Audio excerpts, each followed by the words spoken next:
Everybody read what you see on the screen for me. Space inside this circle represents my realm of knowledge. All that I think I know about whatever I think I know is depicted right here within this circle.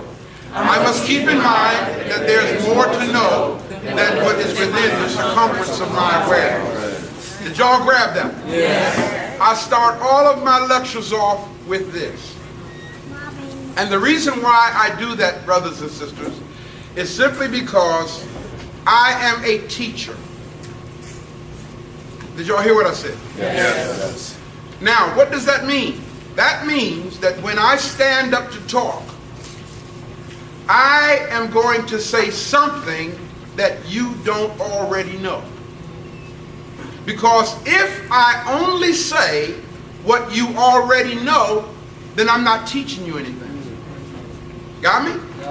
Now the problem is, we have all been programmed to immediately reject what we hear that is not inside our circle of awareness.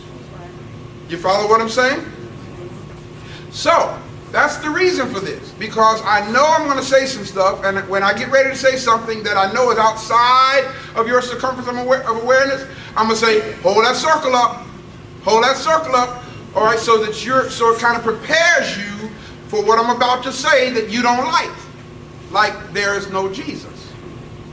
You see what I'm saying? See? Okay? And I know it's a little hard to digest, but as we get through this today, I hope you'll understand a little bit better. Moving on, why do I stand up and do what I do? Why?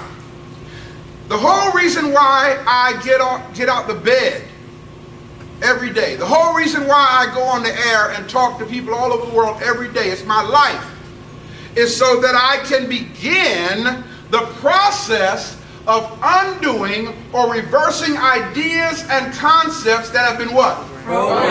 Programmed. That's an important word. Yes. Programmed into the minds of our people by what? The religious statements and what else? Church doctrines that have caused us to adopt a belief system that is what? Resulted in our loss of contact with what is real, factual, historical, and spiritual. Do y'all grab this? Yes. I want you to understand why Brother Ray is here. Okay, I'm not here to impress you. I'm here to do exactly that. I want to say something today that will really begin the process of undoing the programming. The programming that got us messed up. The programming that literally has disconnected us from reality. Okay?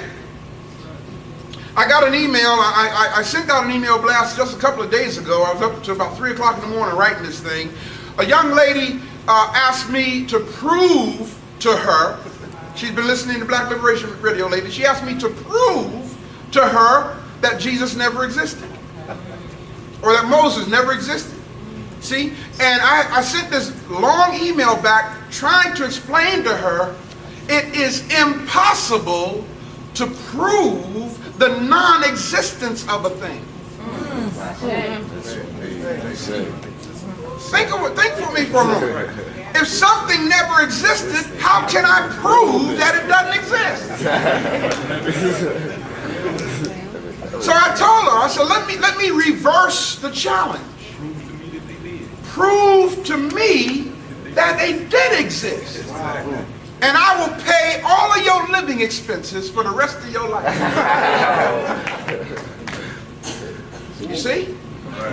That's what we should be. And I asked her, I said, you're asking me to prove to you that there was no Adam, there was no Eve, there was no Noah, you asked me to prove this to you. Did you ask your original teachers who taught you this to prove to you then that they existed? No. The answer is no. I didn't do it. I was raised with a belief system. I was raised in a belief system.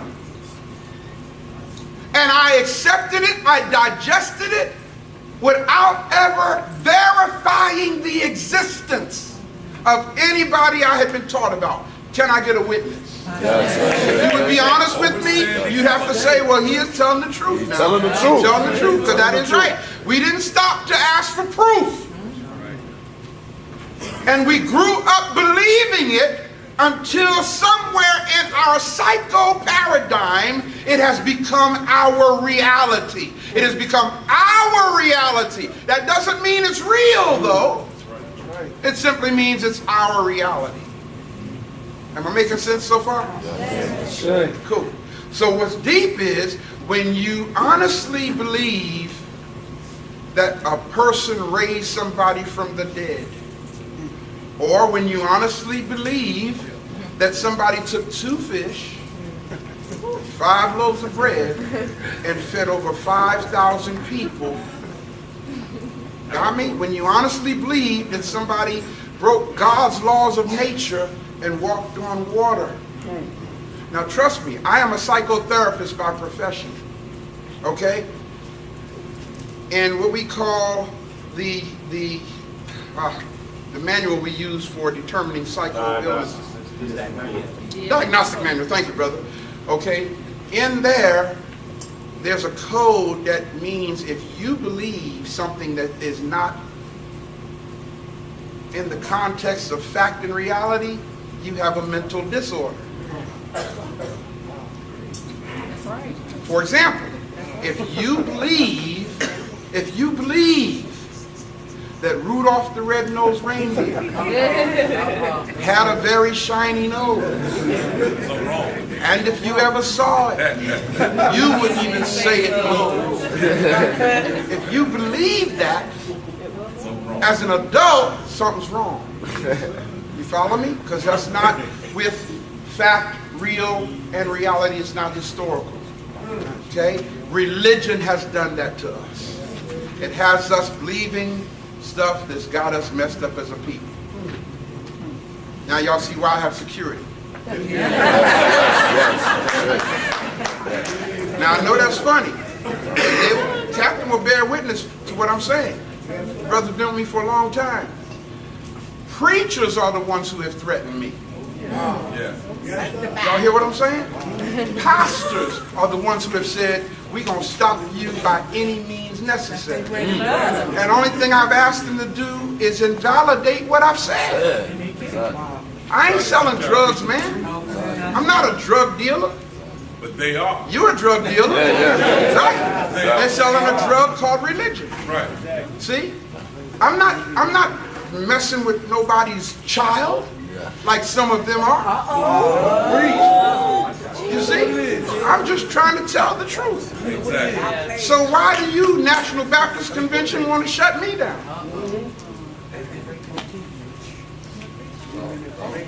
You see? I was on the air one Sunday morning, and Captain radioed up to the radio station before I come down and said, Chief, why don't you stay up there for a while? Because there's somebody down here. We got to deal with this person. I said, well, who is it? He says, there's a man down here waiting to see you. I said, well, is he armed? He said, no. I said, well, I'm coming down then. You know, hey, I'm a man, he's a man. You know, I ain't no punk. We won't. What got to be done with it. You know what I'm saying? And it's deep because as soon as I stepped out of the radio station, Captain bear witness, this brother charged at me and security had to subdue him. He was one of the ministers in St. Louis because he was under a mandate to stop me. You see? So it's really deep that I have to go through this from religious leaders. You know?